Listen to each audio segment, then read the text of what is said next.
Hágale, mi jefe. Bueno, muchachos, buenos días. Vamos a dar inicio entonces a la sesión de infectología. Espérame, llevo Eh, la introducción, Alejo. listo, listo, profe. Hay que grabar. ¿Te vamos a comenzar ya o vas a esperar? Eh, ya está grabándose, profe. Ah, sí. Listo, sí, no, profe. Ya estamos listos. Hola, hola a todos. Buenos días. Bienvenidos a la sección de infectología de los lunes que compartimos con Pediatría General. Entonces, el día de hoy le toca la presentación a Alejandro Meléndez. Alejandro es nuestro residente de primer año en la sesión de infectología pediátrica. Muy bien, Alejandro, adelante. Listo, profe, gracias. Bueno, muchachos, nuevamente, buenos días para todos. Eh, Hoy en la sesión de infectología, lo primero, los que no han escaneado, por favor, para lo del tema de las preguntas, la idea es que pues participan ahí activamente. En las preguntas cuando aparece el médico preguntó, el médico curioso, ya, si no participamos, entonces toca el paredón, ustedes eligen. Eh, bueno, ¿qué vamos a desarrollar el día de hoy? El legado que no debe ser poniendo la transmisión vertical. Vamos a desarrollarlo a partir de un caso de interés que tuvimos a mitad del mes de pasado, donde encontramos precisamente en una gestante de esas conciencias pues que no queremos en nuestros pacientes. Y a partir de eso nos va a permitir desarrollar cuál debe ser nuestra posición, muy enfocado hacia cómo enfrentamos ese tipo de pacientes en el diagnóstico y el tratamiento para poder hacer el cuidado tanto de la mamá como del hijo.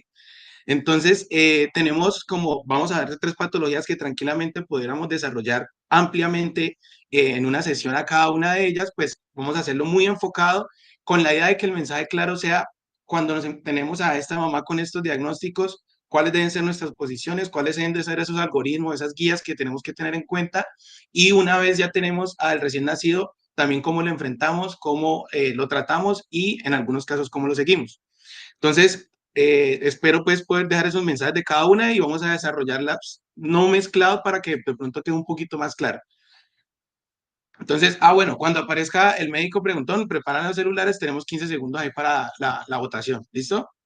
Bueno, caso clínico. Entonces resulta que tenemos una mamá, tiene 24 años, ella era aquí, originaria también de Cali, una unión libre con una escolaridad que cursó hasta quinto de primaria. Dentro de sus antecedentes patológicos, hospitalarios y familiares no había mayor relevancia, pero sí tenía unos antecedentes pues socioculturales importantes donde desde los 12 años tenía, estaba como habitante de calle al final durante la gestación y antes de ello, como tenía una red de apoyo que era la mamá, los hermanos y los primos, estaba como en esa reintegración nuevamente en su casa, pero sí hubo mucho tiempo en el cual estuvo habitante de calle y asociado a esto pues tenía unos antecedentes toxicológicos importantes de consumo de varios psicoactivos, dentro de ella destacando heroína inyectada de manera diaria que pues consumía hasta el día de la consulta.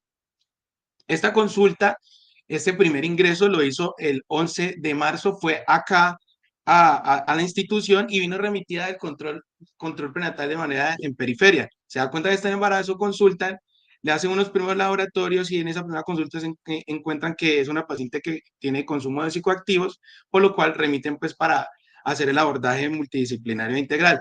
16.4 semanas con una FUM no confiable y sin controles previos en ese embarazo y destaca también en la historia que tenía un esquema de vacunación incompleto. Entonces, estos primeros laboratorios no son los que se le tomaron acá, son los que venían precisamente de ese primer control y ahí subrayado en verde diferenciamos dos reportes que ya nos empiezan a llamar la atención. Una prueba rápida de sífilis positiva y una prueba de VIH reactivo con una VIH anticuerpos también positivos y unos antígenos negativos. Entonces, como les contaba, lo hice como de manera separada para que vayamos haciendo el abordaje y vamos siguiendo en la línea como cada una de las patologías para poder dejar como los mensajes de cada una de ellas. Entonces, un poco de VIH, pues este virus es un retrovirus de la familia retroviridal, género lentivirus, que tiene como predominio pues a las células que infecta o afecta son los linfocitos TCD4.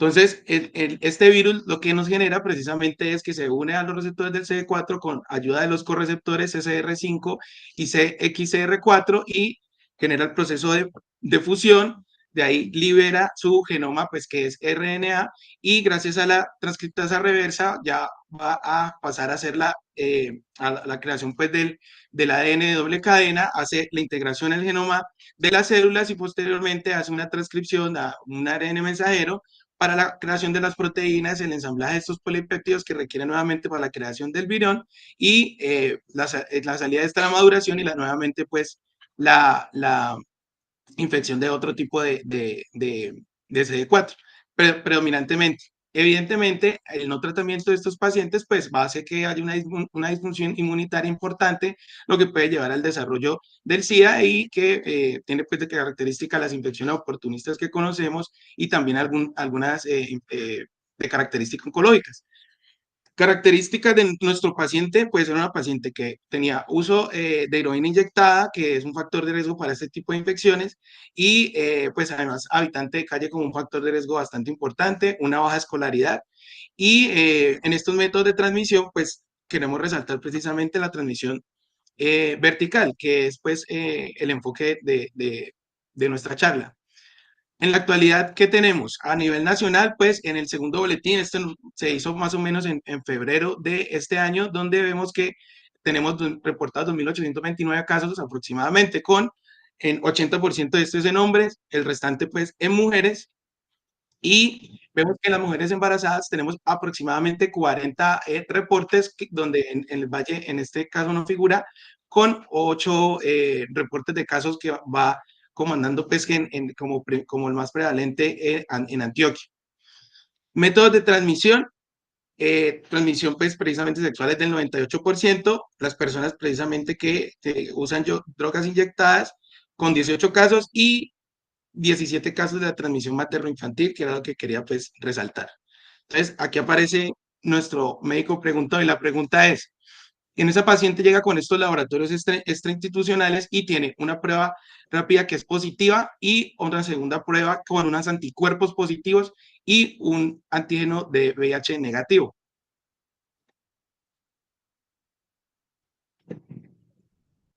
¿Se está corriendo? Sí, ya. Sí, perdón. Entonces, ¿qué podríamos afirmar con estos laboratorios?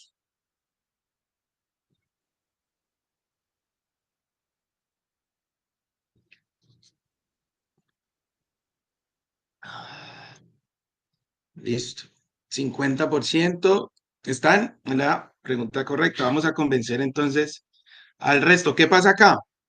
Entonces, lo que evaluamos, y para eso nos podemos ayudar precisamente del algoritmo, perdón, donde tenemos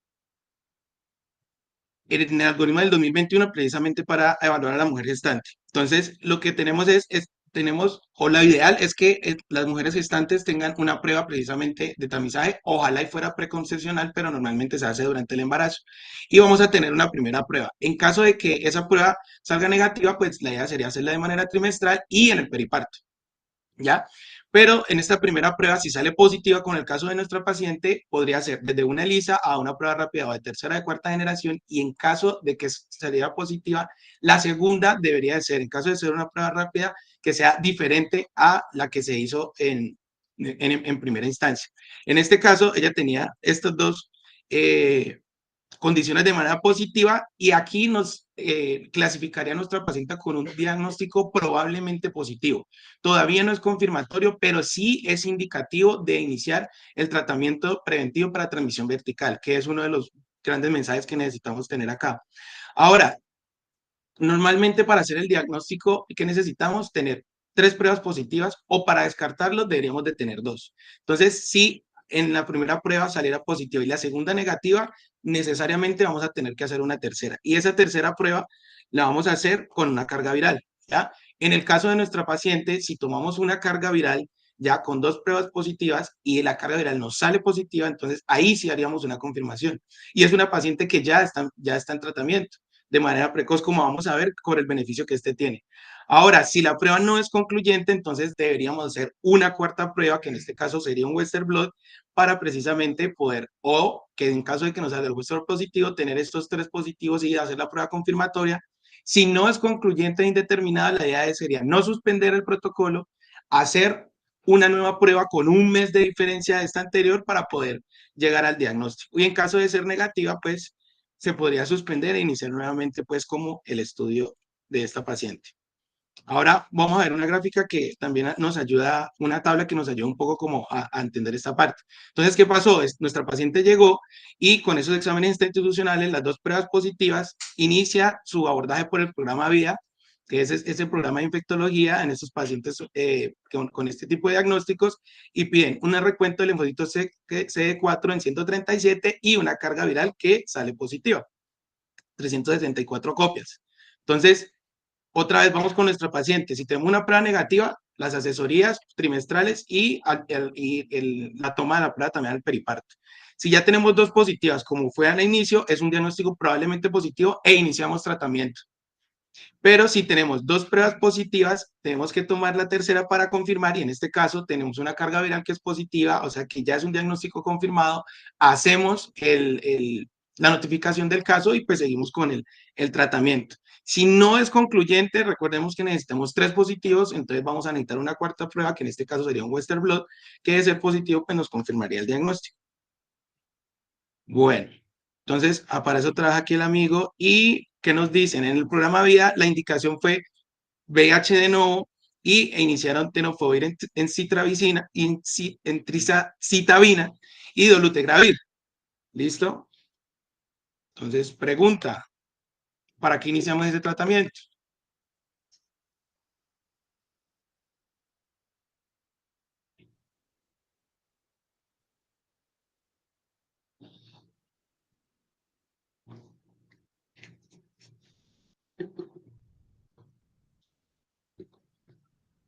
Listo. Respuesta correcta es todas las anteriores. ¿Por qué? Bueno, al hablar de transmisión materno-fetal, pues primero van a haber 3 grandes momentos donde vamos a tener la posibilidad precisamente de esa transmisión. En el transplacentario, en el intraparto y en el posparto. Y como pueden ver acá, son valores bastante importantes. De hecho, en el intraparto, por todo el tema del traumatismo, el sangrado y demás, puede llegar a haber hasta un 50% de probabilidad de hacer esa transmisión. Y al iniciar la terapia antirretroviral, y por eso hablábamos, ojalá y se hiciera ese tamizaje de manera preconcepcional, en caso de captar a una paciente con este diagnóstico e iniciar un tratamiento oportuno, miramos las tasas cómo disminuyen de manera notoria, hasta en el tercer trimestre, digamos que es lo más cercano al parto, también tenemos un impacto bastante importante comparado con el porcentaje que habría a nivel de intraparto. Entonces, esa es una de las razones por las cuales pues, esto termina siendo tan relevante. Entonces, el Colegio Americano de Obstetricia y Ginecología hace unas recomendaciones para hacer un impacto en la reducción de esa transmisión materno-fetal. Entonces, lo primero, toda mujer con VIH, indiferente de su recuento de CD4 carga viral, debe recibir tratamiento y mantenerlo sin importar la variabilidad precisamente de esto. Es decir, es una paciente que hace un tratamiento completo.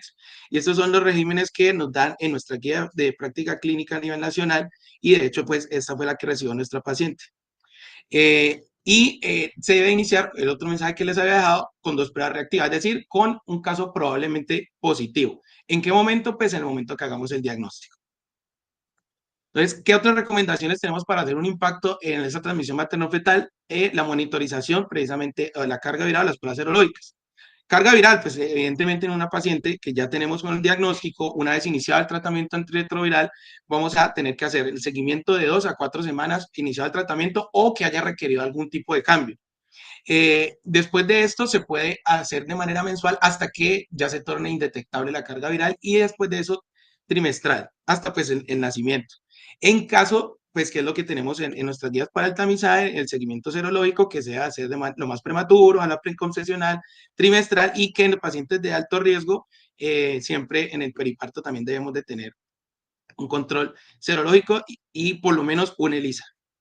Bueno, entonces en el tercer ingreso, ya ella tuvo un segundo ingreso que fue por un urocultivo, donde para fines del VIH no hubo mayor relevancia. Entonces pasamos a este tercer ingreso, que es el del 20 de julio, donde ya ingresa como motivo pues de consulta por los dolores, se evalúa pues que ya está en trabajo de parto, hay ruptura prematura de membranas, y la conducta fue programar para cesárea, iniciar sidobudina periparto y la cabergolina posparto. Tiene unos laboratorios que había tomado previamente, donde ya tiene una carga viral para VIH tomada el 24 de junio con menos de 20 copias. Entonces la pregunta es, ¿con esa información se podría indicar parto vaginal? ¿Sí o no?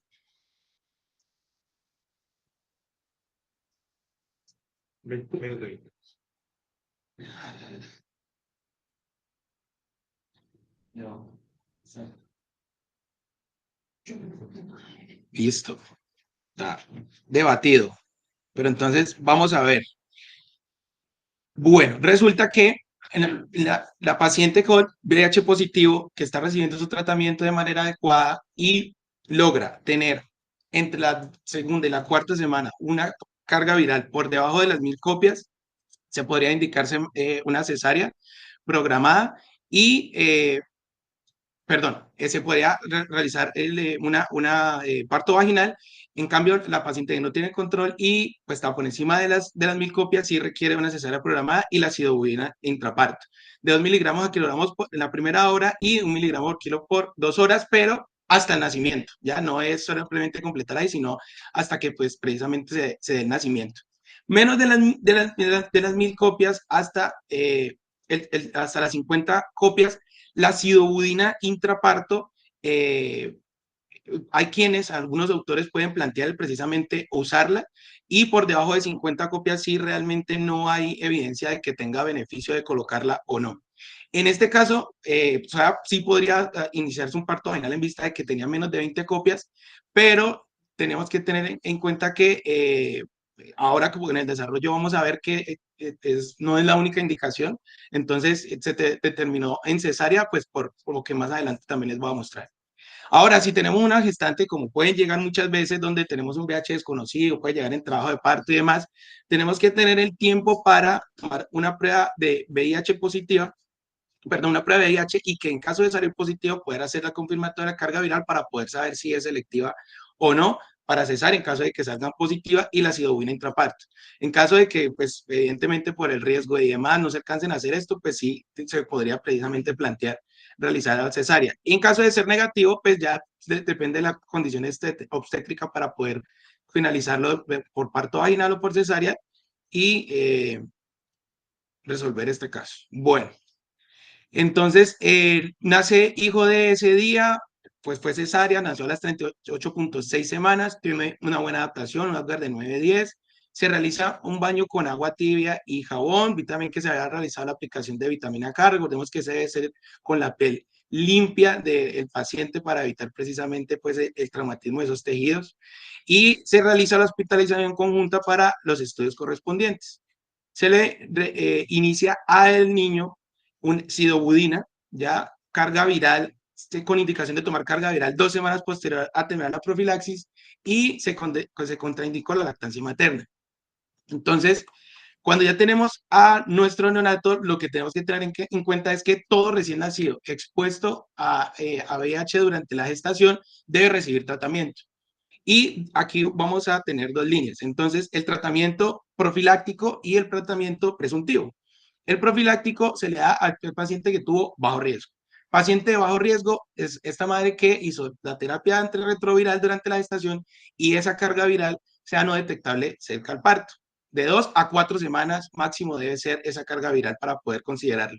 Nuestra paciente precisamente estaba en esa categoría y por eso solo se dio un manejo profiláctico.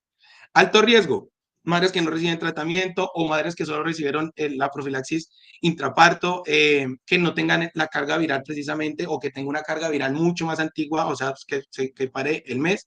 Otro dato importante es que la infección retroviral sea aguda en la gestación. Aguda no significa que hagamos el diagnóstico durante la gestación, como en este caso, sino que tenga características de una infección reciente. Porque como esta transmisión es carga viral dependiente, es decir, entre más carga va a ser mayor la transmisión. Entonces, tiene que tener características agudas. En nuestra paciente vimos que tenía una prueba rápida positiva con anticuerpos positivos, pero antígenos negativos. O sea que muy probablemente nos está hablando de su cronicidad y no de algo agudo.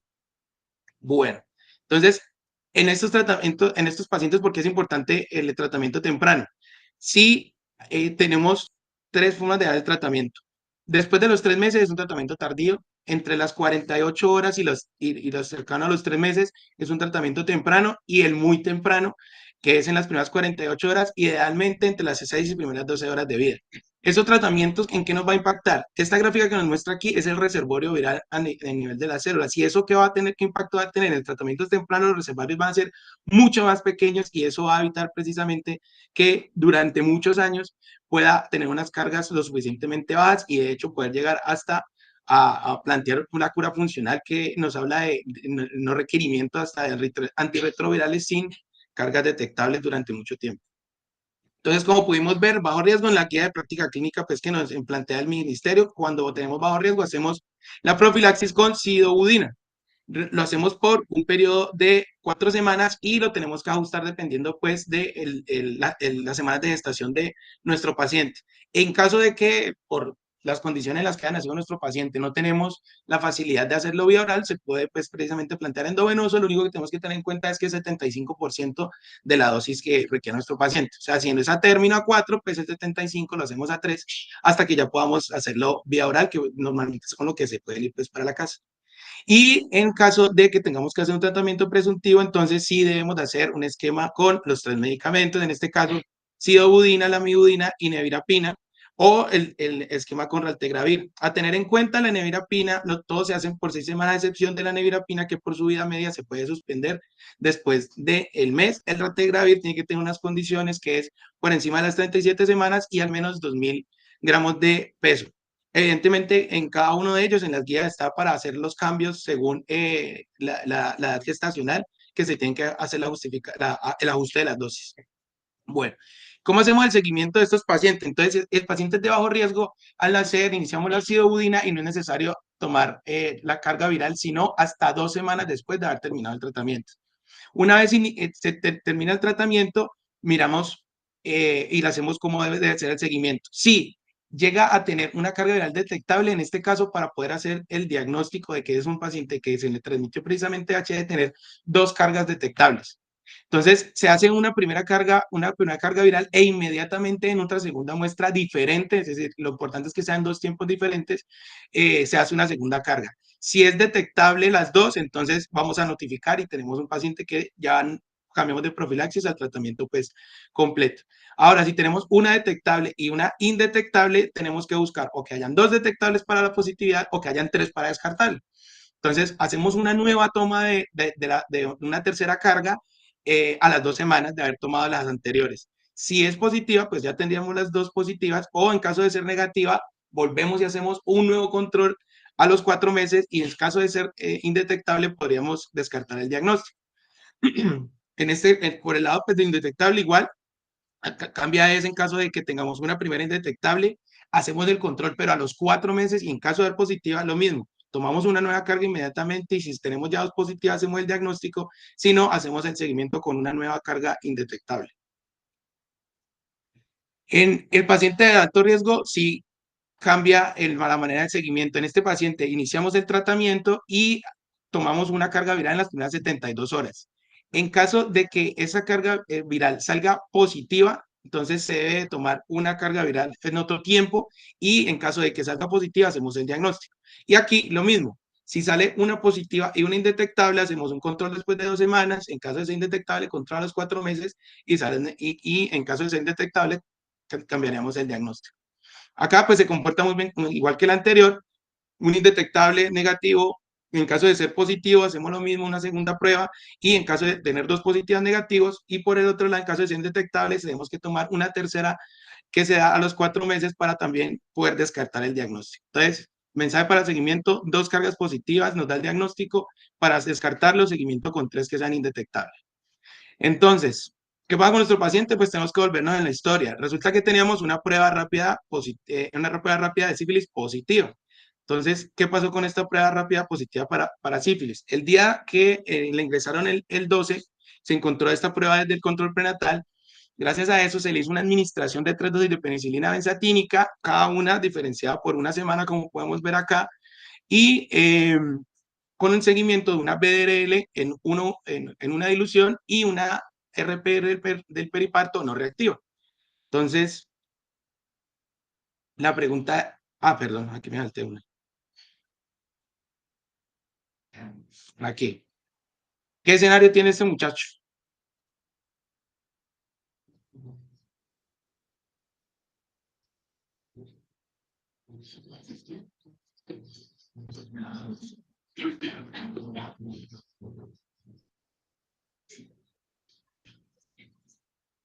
Bueno, divididos, ganó el 2. Respuesta correcta, escenario 3. ¿Por qué? Miremos.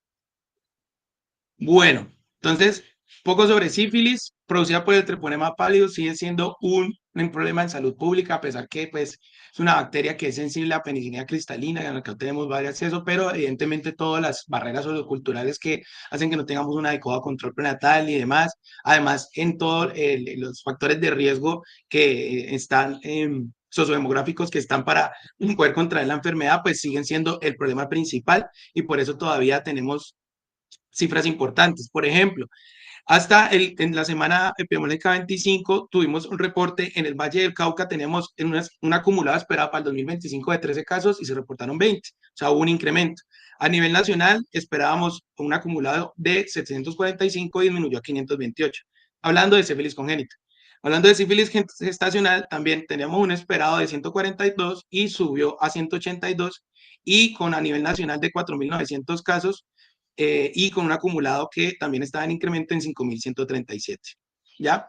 Entonces, el enfoque diagnóstico de estos pacientes, ya tenemos pruebas serológicas que tenemos las treponémicas y las no treponémicas. Las treponémicas basadas en anticuerpos para el antígeno precisamente treponémica, es decir, son específicas y son con resultados los dan de manera cualitativa, es decir, reactivo no reactivo, positivo, peso negativo.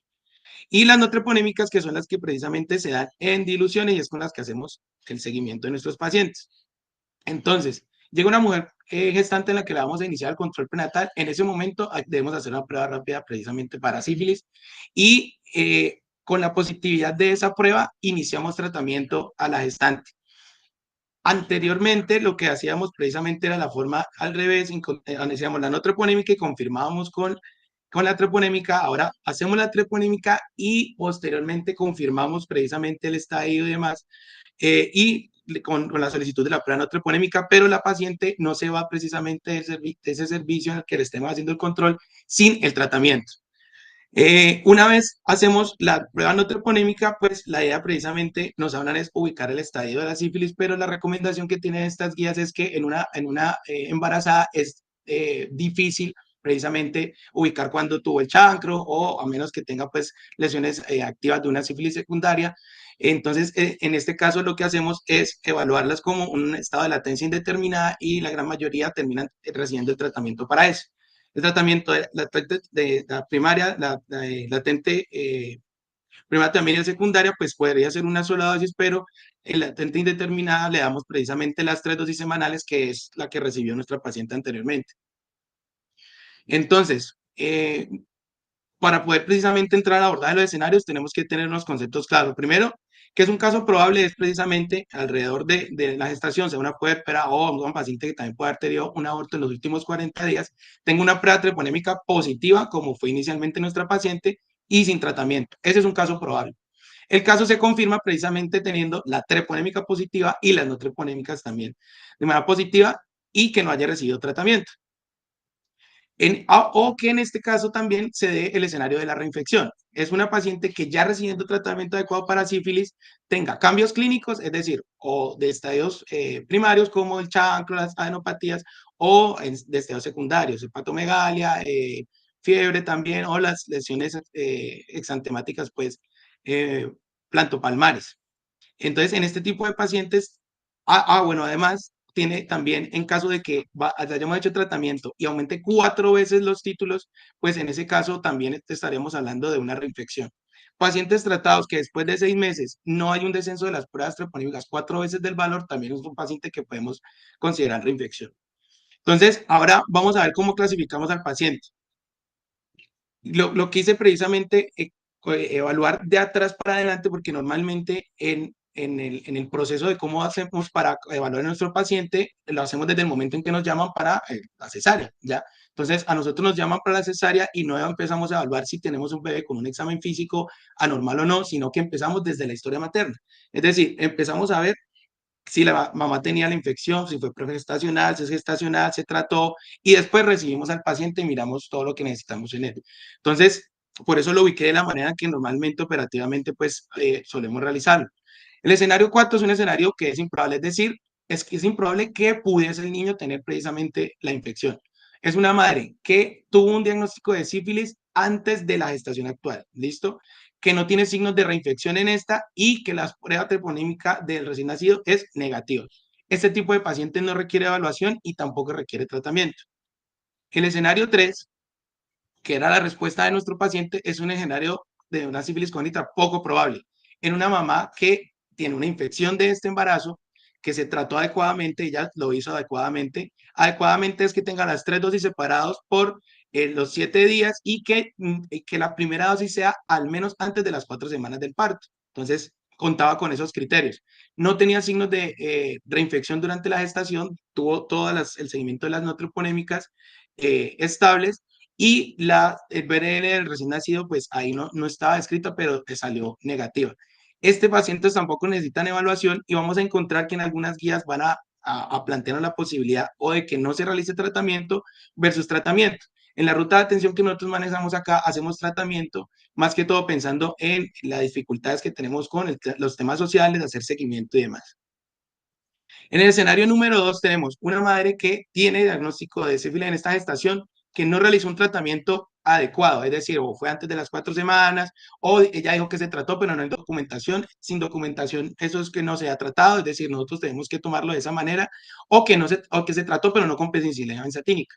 En ese caso, tendríamos que precisamente calificarlo en un escenario 2 o que tuvo un tratamiento y resulta que en el seguimiento de las no troponémicas aumentó los títulos nuevamente 4 veces de los previos. Con el BRL del niño todavía negativo. La diferencia en este escenario es que en este escenario sí tenemos la probabilidad de que haya una infección en el niño y sí necesitamos evaluar. Entonces, evaluamos los principales que miremos pues la afectación del órgano blanco. Entonces, tenemos que hacer punción lumbar, mirar si hay BRL en líquido cefalorraquídeo, el citoquímico, hemograma, transaminasa, bilirrubina y la radiografía. Si alguno de estos cambios se presentan en este paciente que estamos evaluando en el escenario 2, significa que sí hubo una transmisión y a partir de eso lo clasificamos en el escenario número 1.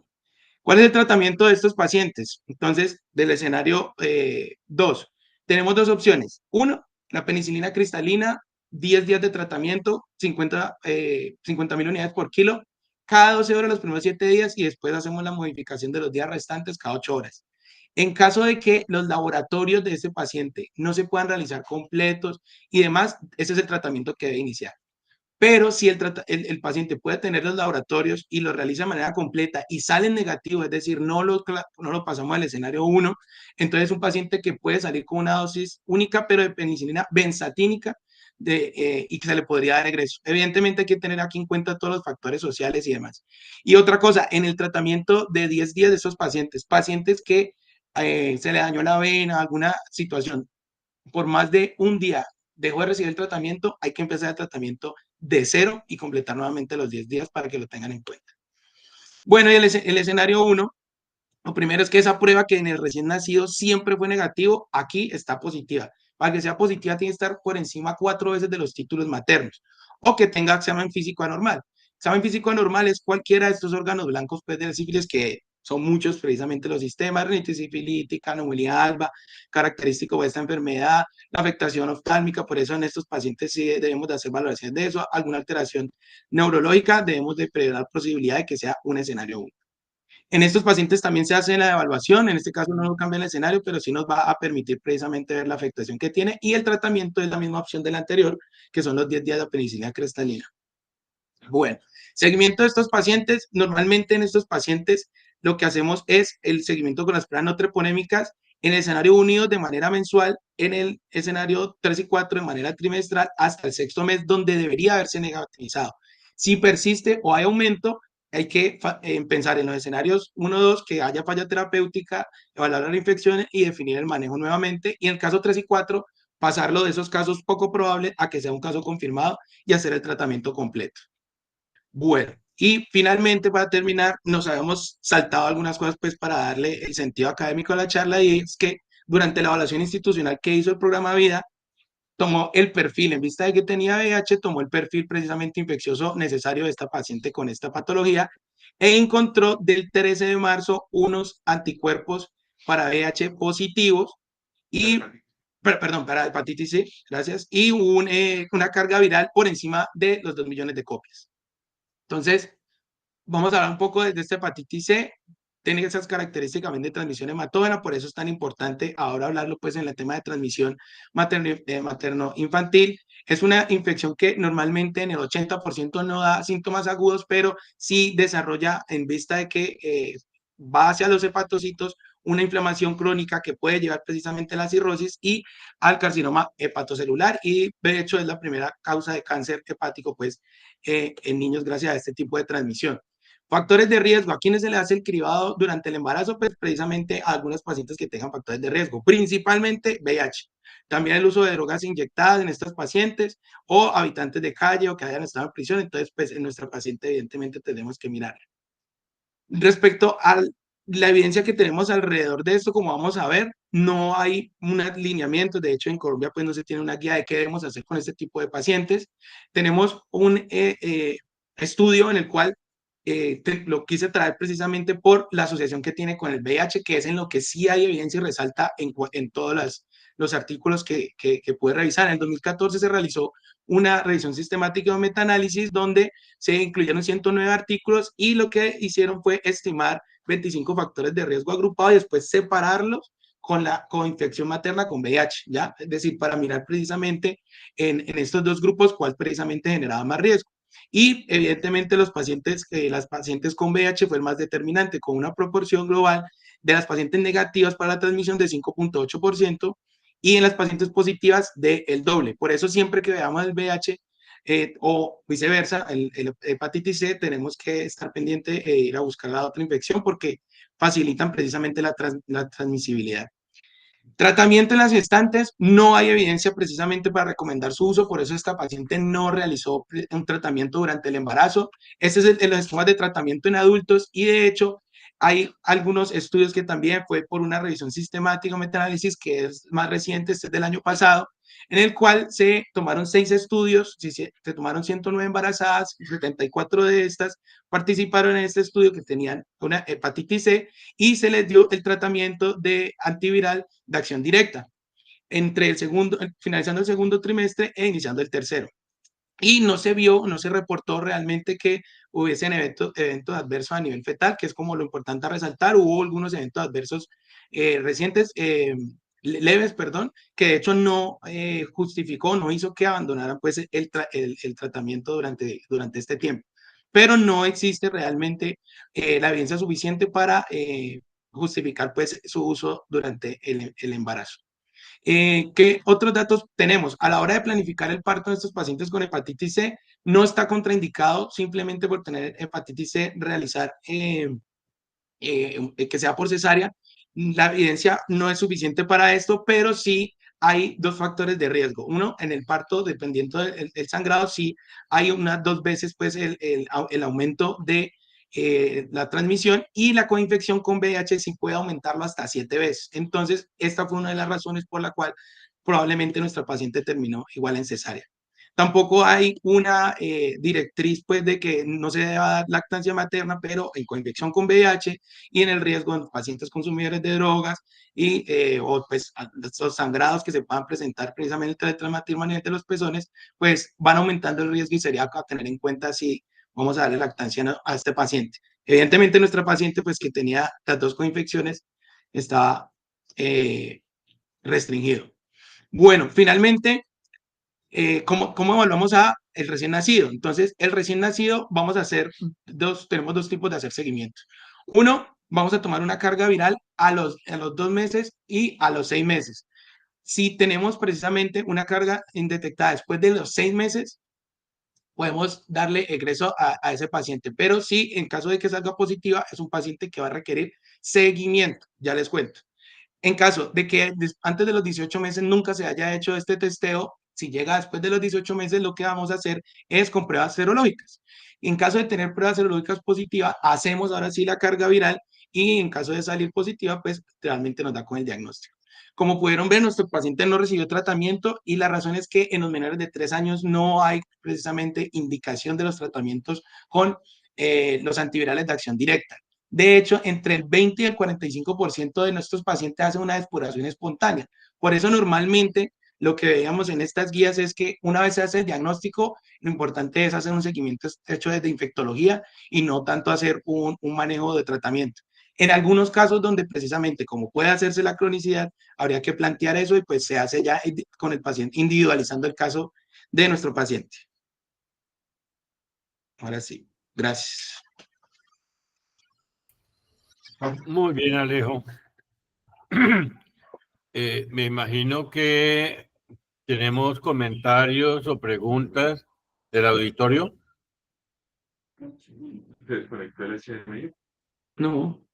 Sí, que no lo escuchamos. Profes, no lo escuchamos. Ah, ya. Pregunto si hay comentarios o preguntas del auditorio.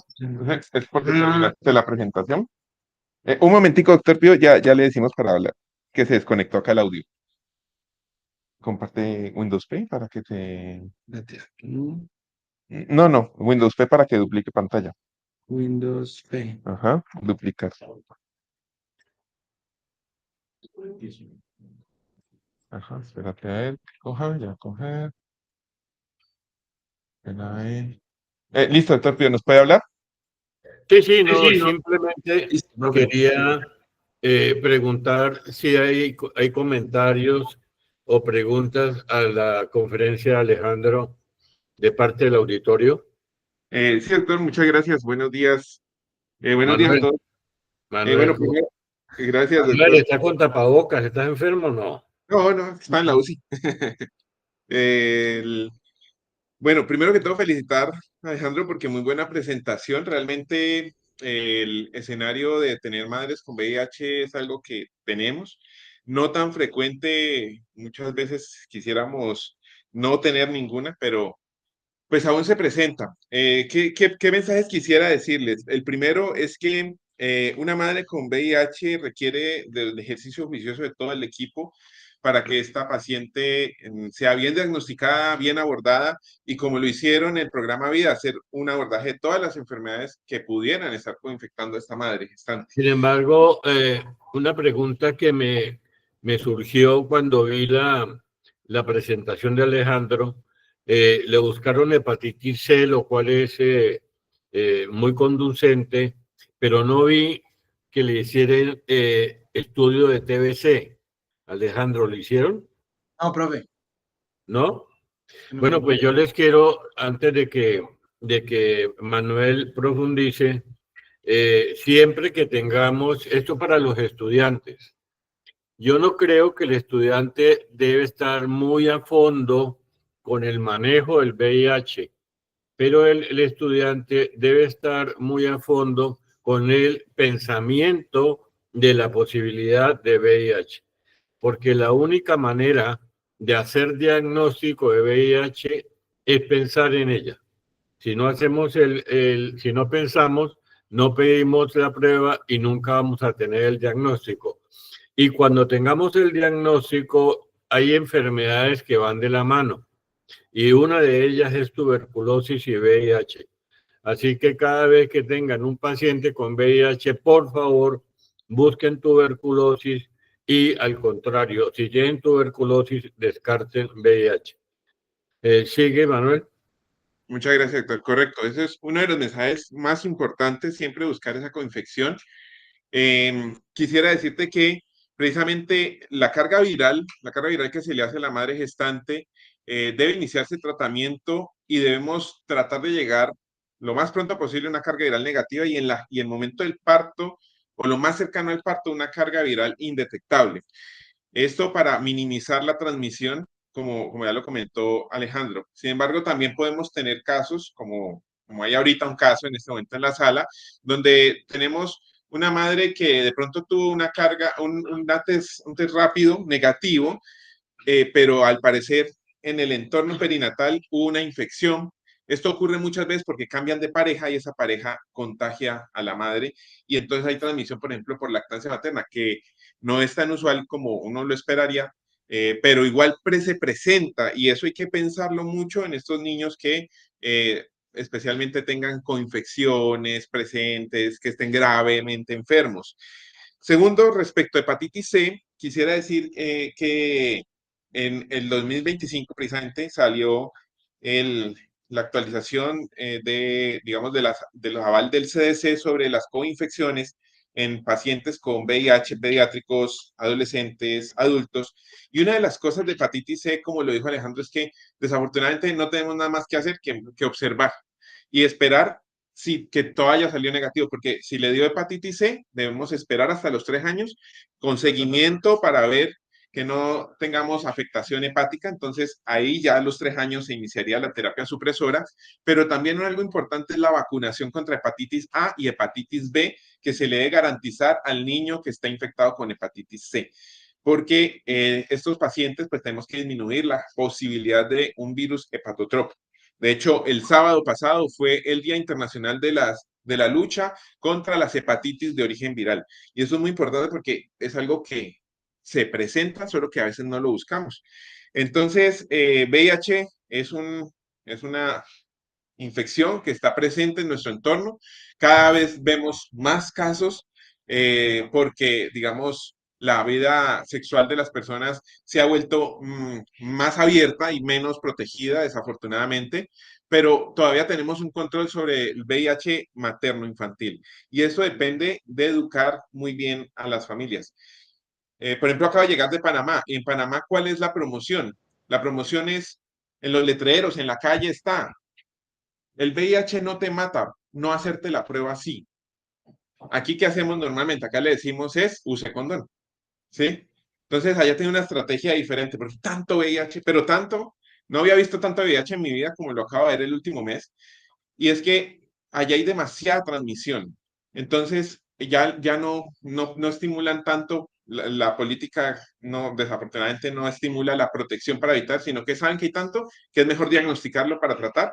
Y allá tuvimos muchísimos casos de mamás con VIH bien controladas, que su hijo con bajo riesgo, porque todas están bien controladas, sin VIH. O sea que podemos detener la cadena de transmisión. Lo importante es educar muy bien y no tenerle miedo porque sigue siendo un estigma para muchas personas. Muchas gracias. Muy bien, Manuel. ¿Algún otro comentario? Sí, el doctor Juan Pablo. Juan Pablo. Bueno, doctor Pío, ¿cómo está? Buenos días. Hola. Un caso bastante desafiante, ¿no? Hace 2 semanas cuando fuimos a responder la interconsulta y nos salen con estas 3 perlas de patologías en la mujer embarazada. Entonces, uno de los objetivos es primero perderle el temor a estas enfermedades infecciosas. ¿Listo? Mire que todo a través de flujogramas podemos hacer un manejo adecuado en el abordaje cuando estemos enfrentados ustedes en su servicio social obligatorio, los recién egresados ahorita de pediatras, ¿vale? Es perderle el temor a estas enfermedades infecciosas, de que existe solución, de que existe tratamiento, ¿vale? Felicitar al doctor Alejandro Meléndez, me encantó la presentación con esa dinámica de poner a interactuar a todo el mundo. Bueno, y bueno, no, doctor Pío, eso eran mis palabras. Veo que la doctora Dayana tiene una pregunta, nuestra R2. Dayana.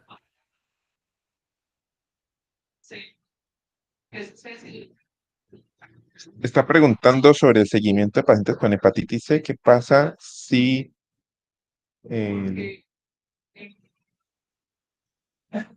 ya le digo, doctor Pío. Ya viene Dayana para acá para que usted lo pueda escuchar.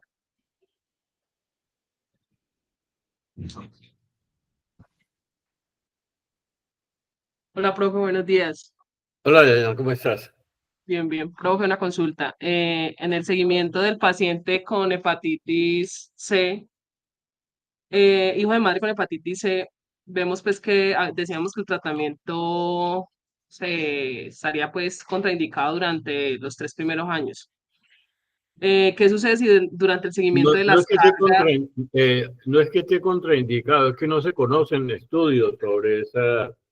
Entonces, por eso se observa, en algunas ocasiones se advierte y pasa sin problema. El problema es que después de los 3 años, eso sigue siendo positivo, pues comienzan a surgir las dudas, porque como decía Alejandro muy bien, es una de las principales causas de carcinoma hepático. Entonces, después de esa edad, sí se debe considerar. El seguimiento nos va a decir cómo va el crecimiento y la necesidad de intervención.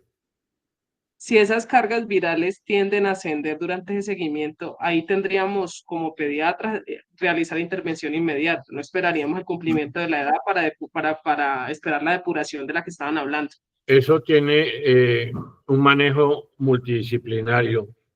Ese es un manejo que interviene pediatría, infectología, medicina interna, hepatología. Eso es un manejo multidisciplinario. Listo. Listo. Muy bien, Alejo. Yo creo que los datos más importantes del estudio es el sostener a nivel nacional lo que es la estrategia para la prevención materno-fetal. Esa estrategia que en nuestro medio ha dado un verdadero resultado positivo. Yo te cuento, Alejo, que hace algunos años, cuando teníamos mayor necesidad de intervenir en el manejo del VIH, teníamos VIH de transmisión materno-fetal en unas cifras escandalosas. Veíamos por lo menos 1 o 2 neonatos al mes con positivos, hijos de madres, obviamente, de madres con VIH. Eso ahora no lo estamos viendo. Te aseguro que tú ves 1, 2, 3 en los 3 años, no ves más. De manera que nosotros aplaudimos con mucha fuerza este programa de la prevención de la transmisión materno-fetal, esa estrategia que está siendo llevada en muy buena forma por parte del gobierno desde hace muchos años. Por eso me preocupa lo que decía Manuel en el manejo del VIH en Panamá, porque el VIH, la idea es prevenirlo antes de iniciar el tratamiento. Lo que debemos es prevenir, pero pues obviamente si no lo podemos, pues tenemos que tratarlo. Pero yo creo que el mensaje ha estado muy, muy claro. Creo que para todo el auditorio, especialmente para los estudiantes, que queden con un mensaje que es muy importante.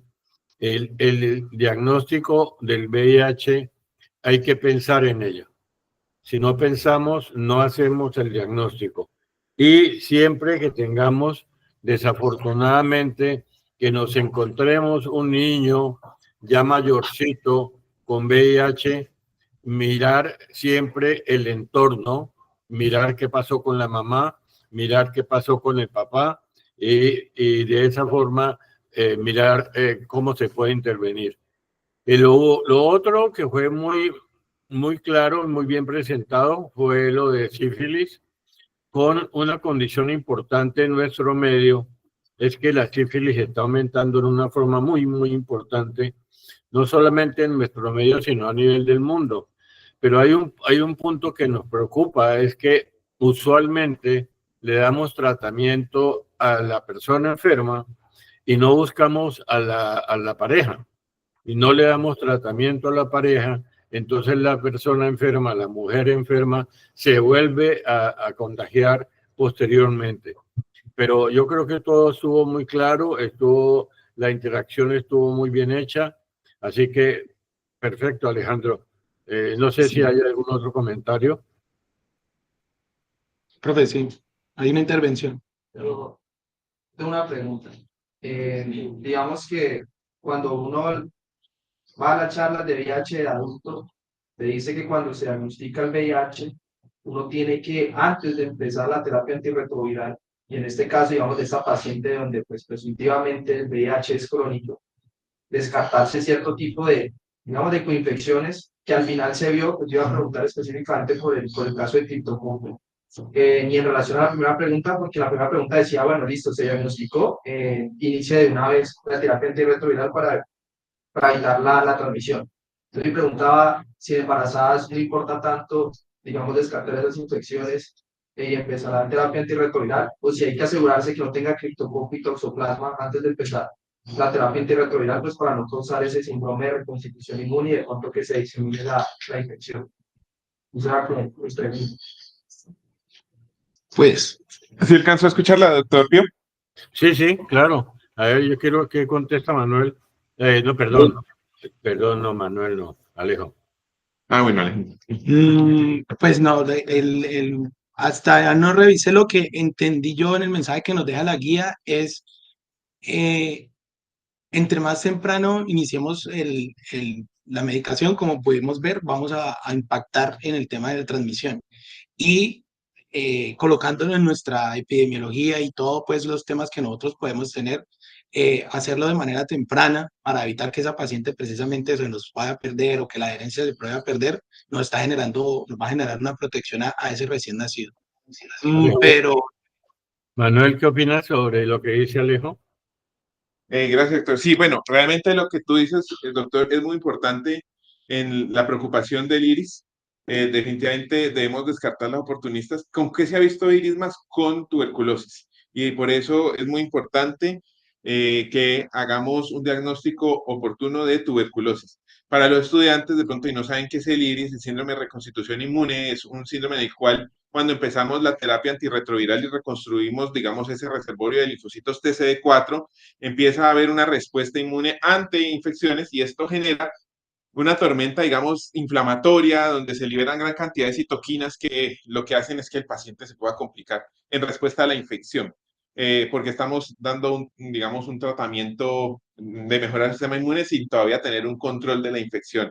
Eso se ha visto más con tuberculosis, pero sí definitivamente es una preocupación. Ahora, ¿cuántos iris, digamos, se pueden llegar a ver? Es difícil estimarlo en nuestro entorno porque no lo medimos y no, entonces no solamente son como, sí, hubo un caso de iris, pero no sabemos qué tanto está haciendo realmente un impacto y si estamos retrasando el inicio del TAR. Ahora, en embarazo, como lo decía Alejandro, tenemos la dualidad de el bebé, la transmisión, el riesgo. Entonces, una decisión que yo creo que debe ser tomada basada en factores de riesgo, en la carga viral, en el estado inmune de la mamá, hay que hacerle un abordaje adecuado y con eso determinar el riesgo de iris pesa mucho versus iniciar el tratamiento de manera oportuna.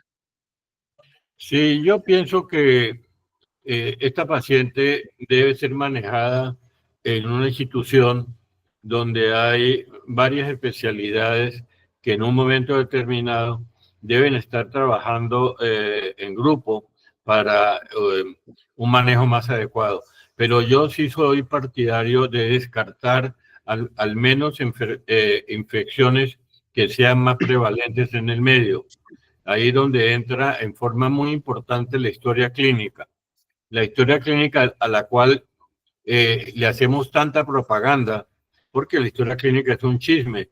Entonces tenemos que averiguar a profundidad cuáles son las posibilidades de otras infecciones que la señora pueda tener. Un habitante de la calle como esta, la sífilis es obviamente el punto más importante. Y no sé por qué no descartaron tuberculosis, pero sí hay que tener mucho cuidado con el síndrome de constitución inmune.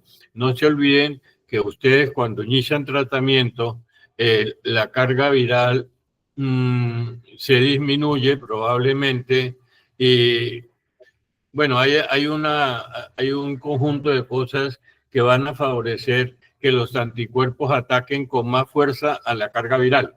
Digamos que los CD4 que estaban muy disminuidos En el momento que usted inicia el tratamiento, los CD4 aumentan y comienzan a atacar a todo lo que se encuentran. Entonces, ahí es lo que se llama síndrome de constitución inmune, en que sus propios anticuerpos comienzan a generar una dificultad muy importante. No sé si quedó contestada la pregunta.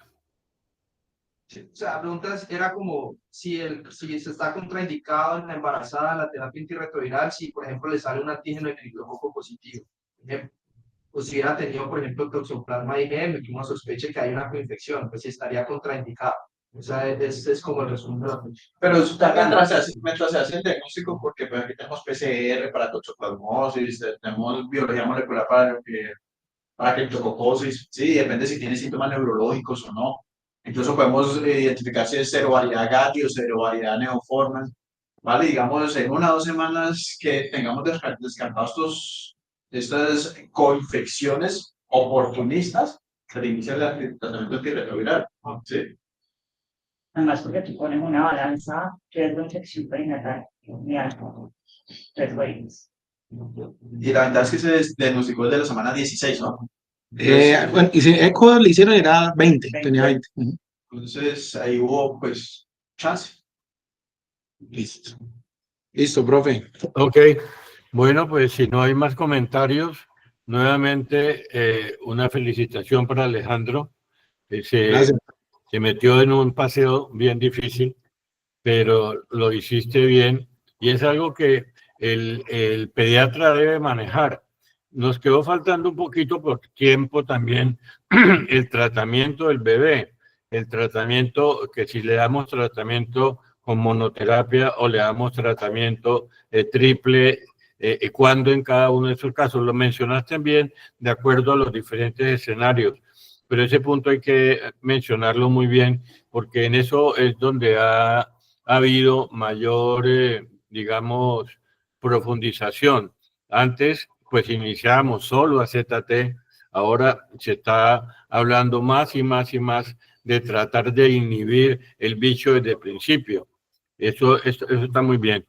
Muy bien, Alejandro, yo creo que lo hemos tocado muy a fondo y estamos contentos. Espero que todo el mundo haya quedado contento. Así que muy buena semana. Muy buena semana y estamos bien. Hasta luego. Gracias. Gracias. Felicitaciones, Ale. Gracias.